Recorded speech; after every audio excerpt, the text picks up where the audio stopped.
Hi everyone! Today we're gonna be making a 2020 F1 driver tier list where I rank all the 2020 F1 drivers. Before we get onto the tier list, I just want to disclose that I'm not taking anything away from these drivers.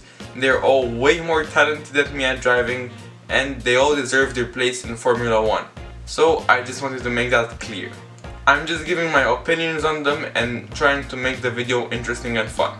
Anyways, enough with that, so let's get onto the tier list.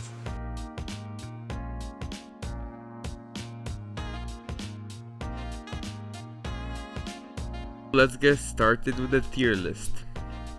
Let's start first with the first person down here, who is Lance Stroh. Well, Lance Stroh, I think I'll put him rough around the edges. I mean, even though he had the podium last race in Bahrain and also a race before, I don't remember exactly which one. So he had the 2-3 podiums this year. That shows he's a good driver, but he does do some mistakes, like for example hitting the one of the mechanics at the pit stops, going for overtakes that are really risky and causing a crash and different things like these, which make him a little rough around the edges. But in the wet, he's a really good driver. As you saw, he got pole position in the wet qualifying session in Turkey, and yeah, he is a good driver, and right now this year he does deserve to be an F1. He was a little controversial in the first year he came here because he came into F1 just because his dad was Lando Norris and he had like shares in Williams and stuff like that, so he could bring him into F1. And back then he wasn't worthy of F1 in his first year, but now he is worthy, but he still does some mistakes, as I told you. Okay, next guy is Lando Norris, which is a really funny guy. About Lando, honestly, I'm a huge fan. For his driving, I like his driving, but I'm not gonna say he's the best driver out of all of them, of course. But he's a really nice person, and he does a lot of esports stuff, which obviously I like as well, because I do all my stuff with my simulator. So I like Lando. He's really funny, and he has some funny team radios. So I'll put Lando as huge fan. Oh, before I continue, you see these ratings. So let Perez replace you is like the worst, because as you know, Sergio Perez is leaving. I mean, not 100% certain, but he doesn't have a seat for next year, so he is gonna probably leave F1 and come back in 2022, which is really sad, because he's a really good driver, and he even won this last race in Bahrain on the short circuit. So yeah, that's the worst driver. The rough around the edges, I told you, he's a good driver, but he needs some improvement. Nothing to complain about, is literally nothing to complain about. Good driver, doesn't make many mistakes. I mean, not huge mistakes, because everyone makes mistakes. Huge fan. I'm a huge fan. I like their driving, I like their personality, and the only guy I'm a fanboy is I'm a fanboy, so I really like them, like their driving, and yeah. So let's continue. As I said, Lando does lots of esports things. He actually made his own esports team now, which is really cool, and he's funny overall, a really funny guy. Next, Carlos Sainz. Carlos, I will put him at I mean, if I could put him, I'd put him between huge fan and nothing to complain about, but I'll put him nothing to complain about. He's a nice guy, but I don't know like lots about him, and he's funny. He is funny. Of course, he's teammates with Lando, so they're both funny, and he really drives the car really well. I just don't know enough about his personality and things to resonate with him and really like him, but he has excellent driving skills, and he does deserve a win in F1. Of course, he's going to Ferrari next year, and I hope Ferrari will sort their things out so they can give Sainz a good car. Next, we have Daniel Ricciardo. I'll put Ricciardo at huge fan. He's really funny, but in a different way from Lando. Lando does like kind of silly things in a way, I don't know, like young teenager type things, you know, more with gaming and stuff. Daniel is funnier in another way. He does like more normal jokes and stuff, and I like that. He also does weird things like shoeies, which is drinking champagne from his shoe after the race if he gets a podium, and different things like that. He also does lots of promotional things with Renault, which I really like driving different Renault cars and things like that. And also, of course, he's a really good driver, really pushed Ocon this year, and basically he beat him in mostly every race. Ocon is his teammate, if you guys don't know. And yeah, I really like Ricciardo. Overall, he's a nice guy and funny. Next we have Ocon. With Ocon, I would put him between rough around the edges and nothing to complain about. I'll just put him here. Again, his driving is okay. It's a little worse than Ricciardo's, but it's still good. And again, I don't know a lot about his personality, so I can't really grade him that well. He does have many enemies though, so that's what I saw from him, that he makes lots of enemies with different people. Like, he's kind of enemies with Pierre, like they're both French, with you know, and he doesn't like have like many friends. Let's say how Lando and Sainz are, like how Lando, Leclerc and George like play together F1 like on their sim rigs and stuff. Ocon is kind of quiet all the time, just focuses on his thing, but yeah, nothing to complain about him. Good driver, nice career until F1, and yeah, overall he's a okay person. Next we have Kvyat. Kvyat, I'll put him again at nothing to complain about.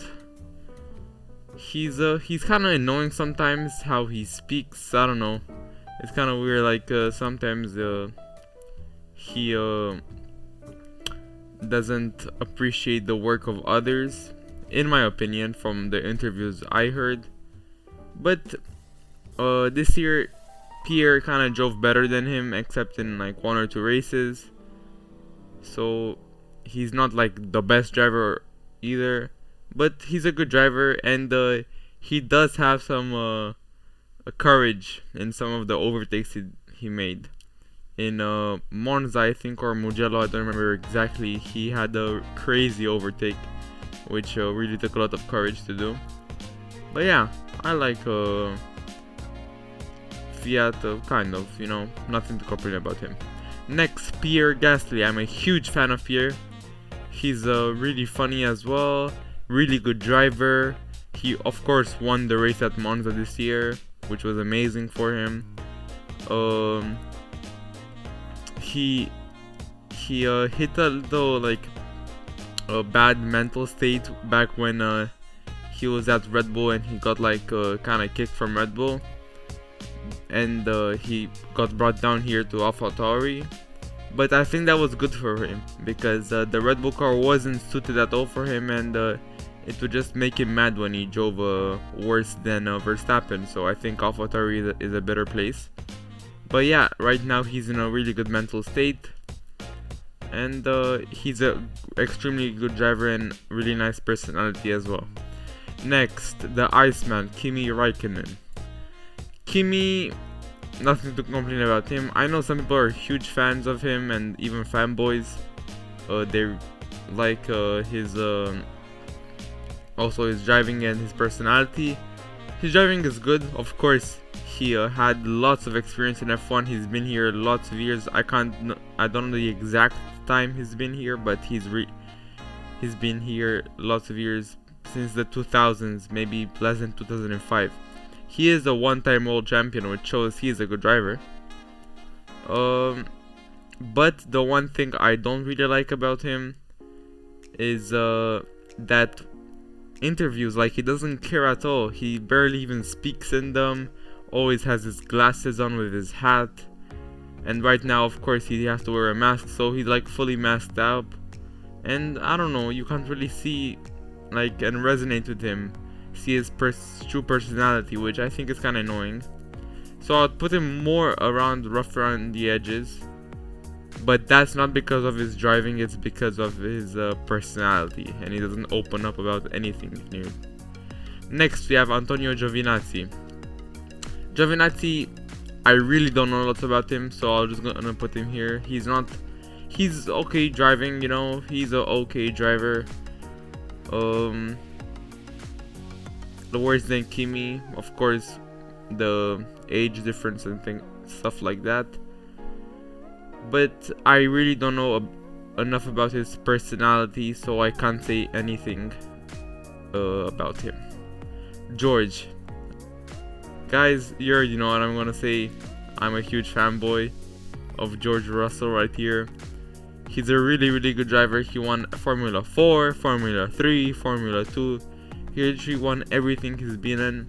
And I feel kind of bad for him. He's stuck in the Williams, but at least he nearly has, I'm sure, 100%, nearly 100% that he has a seat in 2022 for Mercedes, which is really amazing for him.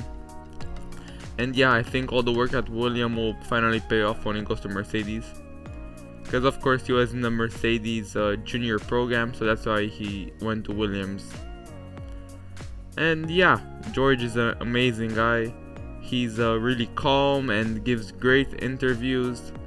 Of course, this past race, because Lewis Hamilton caught the Rona, the virus, he had to step in and drive the Mercedes, and he, in my opinion, he drove better than Valtteri Bottas, which shows that George can really be good in that Mercedes. George literally had like 2 days of preparation. His seat barely fit him because it was 3 years old. His shoes, he had to wear one size down shoes because Lewis Hamilton's like pedal plate is closer, so he has to wear smaller shoes. George is literally 10 centimeters taller than Hamilton, so that's how big the difference is. So he really barely fit into that Mercedes, and he still managed to qualify second, 0.020 seconds behind Bottas, which is so little time. And then in the race he overtook Bottas on the first corner and led nearly the whole race. But then Mercedes had a problem with their pit stop, and that led to George and Valtteri falling down the grid. But Mercedes saw that George really drove a good race and better than Valtteri. Next, we have Lewis Hamilton, and I'm a huge fanboy of Lewis Hamilton because I know that's kind of cliche, but I really like him because his personality is just amazing. He always wants to push forward, even though he has 7 world titles. He never stops grinding and never stops pushing forward and trying to improve himself, which I think that's why he has his 7 titles. So I'll put him right up there. Next we have Nicolas Latifi. I don't know literally anything about Nicolas. I don't know his past. I never really watched interviews with him. He's an okay driver, I guess, but he's always behind George. But George is a really good driver, so I can't blame him for that. So I just put him nothing to complain about. Valtteri Bottas.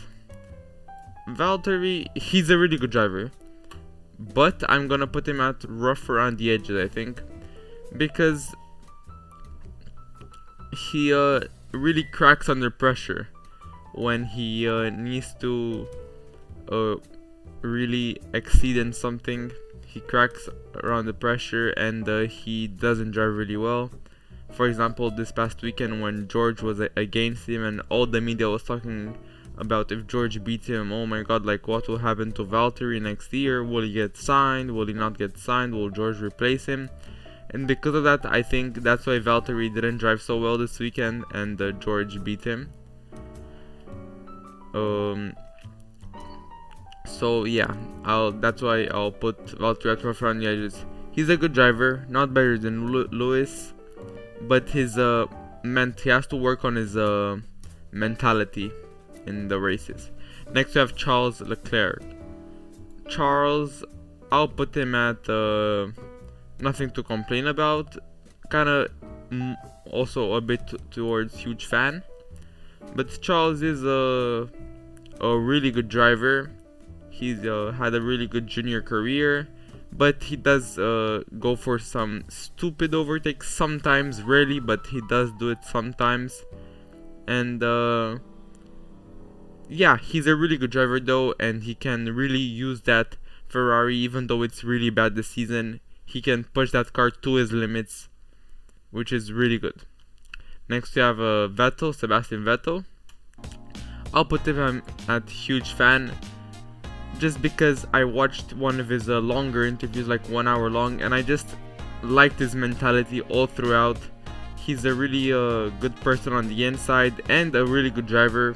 This year has been kind of rough for him because of the car, and yeah, like next year he's moving to another team, so maybe that kind of played a role as well. But he's a 4-time world champion, so amazing driver, and yeah, overall really nice person. Next we have Mr. Max Verstappen. I'm gonna put him at rough around the edges, which I know is a hot take, but the reason I think this is that Verstappen does do some stupid things, not from a driving standpoint, because from driving he's a really good driver. He has beaten all his teammates all throughout his Red Bull career, and yeah, you can't complain about his driving. But his team radios, they're kind of iffy, but sometimes he does say some like mean things towards others, and I know the adrenaline's pumping, and you know, someone crashes into you, you can't say you're happy, but sometimes he lets things slip which shouldn't have. But he is a funny guy, and I kind of like him. Even when he does bad things, I kind of laugh at it, so I can't blame him for that. Next we have Mr. Alex Albon, and I'm sorry Mr. Alex, but I'll put you at let Perez replace you. Just because of the situation we have now. Basically, the only seat, let's say, that Perez has a small chance of getting next year is the Red Bull seat instead of Alex Albon, because Albon has been way like worse than Verstappen this year. And yeah, the reason I don't really like Alex is just his mentality. I don't know, he's kind of quiet, so you don't really know much about him, and he's kind of just like quiet, kind of shy as well, stays in the shadows, let's say, of the drivers. And of course he's really in the shadows of Verstappen. In the same car, Verstappen makes way more like he scores way more points and has way more podiums and wins and things than Albon. And I think Albon really does crack under pressure when he needs to. For example, this weekend, it's basically these two last weekends decide if he stays at Red Bull or not, and he drove a really bad race this weekend, where Checo, aka Sergio Perez, he won. So yeah, Alex really cracks under pressure, and he's a good driver, but with Max, as his teammate, you don't see that he's a good driver. Next we have Romain Grosjean. Nothing to complain about him. Don't really know much about his personality, but he's a fighter because he did have that really massive crash 2 races ago, and he still tried to be able to come back in the car, even though he won't. He tried to come back in Abu Dhabi this year, but it was announced that he is not racing that race. But he's a really good driver. He's been in the sport for years, and I'm kind of sad to see him leave the sport this year. Next we have Kevin Magnussen. Kevin, nothing to complain about again. Got kind of good driver. Don't know much about his personality, so I can't say things about that. He does go for some nice overtakes, and he's really aggressive. Doesn't make lots of mistakes. I mean, doesn't really crash. He's a good guy. The only little tidbit thing I have about him is that in one race, his head was like, I don't know, moving kind of a lot because of the gear shifts of the car, and he decided to retire because of that, which I think it's kind of, I don't know, like bad, because you literally get paid to do this. Like, you're paid to be a racer, and you don't drive the car because your head hurts, which is, I don't know, kind of dumb. And finally, Mr. Sergio Perez, or as my Spanish teacher calls him, Sergio Perez. I'm a fanboy of him, honestly. Between fanboy and really huge fan. I really like Sergio. He's a really good driver. He's been in the sport for nearly 10 years by now. And yeah, his personality is also really nice. He even though he's a good driver, he also brings money to the teams because he's kind of sponsored by the Mexican government. And overall, he's a really nice guy. So this was my tier list. I hope you guys liked me explaining the different drivers and how much I like them. If you wanna see more tier lists with like F1 teams, or I don't know, anything like that, just drop them in the comments below. And yeah, I hope you enjoyed today's video, and as always, I'll see you on the next one. Bye.